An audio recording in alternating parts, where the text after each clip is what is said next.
This is bro. আপনি কি এই ক্রোমা অ্যাপ ব্যবহার করেন? এই যে এখানে দেখেন এই ক্রোমা অ্যাপ ব্যবহার করেন।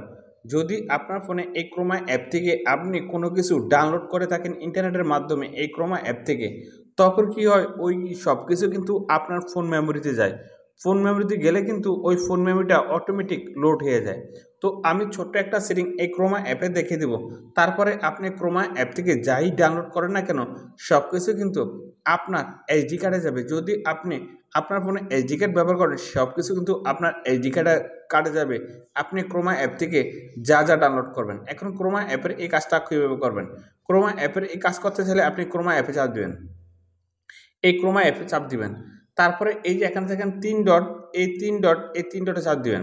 ৩ ডটে চাপ দেওয়ার পরে এই যে এখানে দেখেন সেটিং, এই সেটিংসে আসবেন। সেটিংসে আসার পরে এই যে এখানে দেখেন আপনি নিচে আসবেন এইভাবে। এখানে দেখেন ডাউনলোডস, এই ডাউনলোডসে আসবেন।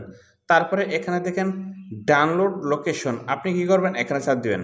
তারপরে এই যে দেখেন ডাউনলোড লোকেশন, এখানে দেখেন ডাউনলোড, এখানে দেখেন এসডি কার্ড। এই ডাউনলোডটা মানে কি আপনার ফোন মেমোরিতে যা যা ডাউনলোড দিবেন সব কিছু ফোন মেমোরিতে যাবে। আর এই টিকচিহ্ন যদি আপনি এখানে এইচডি কার্ডে দিয়ে এখানে ডান দিয়ে দেন, তারপরে আপনি যা যা ডাউনলোড করবেন সব কিছু এইচডি কার্ডে যাবে। এই যে দেখেন এখানে এইচডি কার্ড সিলেক্ট করা আছে, এখন সব কিছু এইচডি কার্ডে যাবে। আর আপনি যদি এই টিকচিহ্নটা প্রথমে দিয়ে এখানে ডান করে দেন, তারপরে আপনার সব কিছু ফোন মেমোরিতে যাবে। তো অবশ্যই আপনি এখানে এসে এইচডি কার্ডে দিয়ে ডান করে দেবেন, সব কিছু কিন্তু ডাউনলোড করলে আপনার এইচডি কার্ডে যাবে। তো এই সেটিংয়ের হলো এই কাজ।